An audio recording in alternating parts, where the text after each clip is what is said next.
When Juan Soto debuted in Major League Baseball back in 2018, he instantly became one of the most feared hitters in the game. At such a young age, Soto was as pure of a hitter there was, with great discipline, the ability to drive the ball to all fields, and power that would only increase as time went on. This past season, Soto endured the worst season of his young career, and in particular, was much worse following a midseason trade to San Diego. He's shown flashes of his former self, but the reality is, Juan Soto walks too much, and playing for an awful Washington Nationals team the last 2 years ruined his approach, and it needs to change back.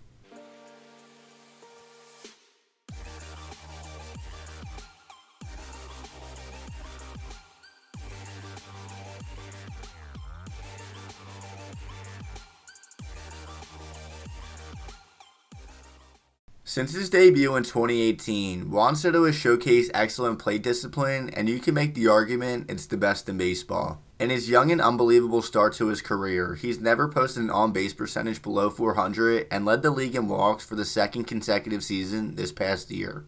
Although he has a great eye, his mix of power and contact is just as good. In his rookie season, he slashed 292, 406, 518 with 22 home runs in 116 games and followed that up with another elite hitting season in 2019.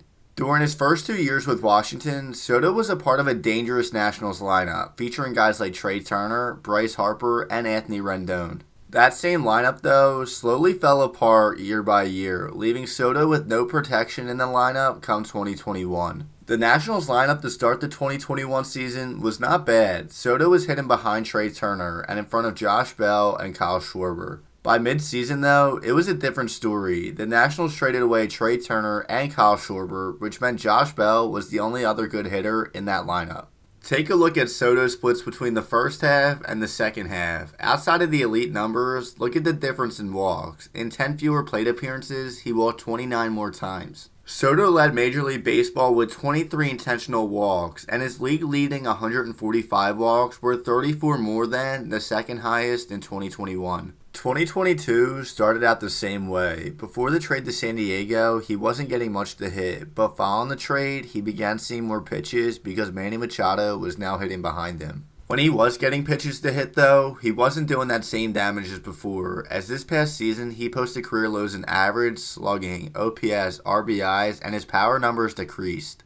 His on-base percentage was still above 400 for the year, which is fantastic, but his power numbers decreased a ton, and in 51 games with San Diego, he only hit 6 home runs. This postseason, his struggles have only continued, and teams are pitching to him. He only has 3 walks in 36 plate appearances and a .222 batting average. If you haven't believed Soto's demeanor in the box has changed, take a look at this at-bat from Game 1 of the NLCS against Zach Wheeler. 3-0 fastball down the middle. Soto starts heading the first. On the next pitch, he does the same thing. And on a 3-2 pitch, does it again. Even his patented Soto shuffle now looks forced. In the 2019 playoffs, when he did it, it was intimidating and put fear into the pitcher. But now, it looks like he's just doing it for show.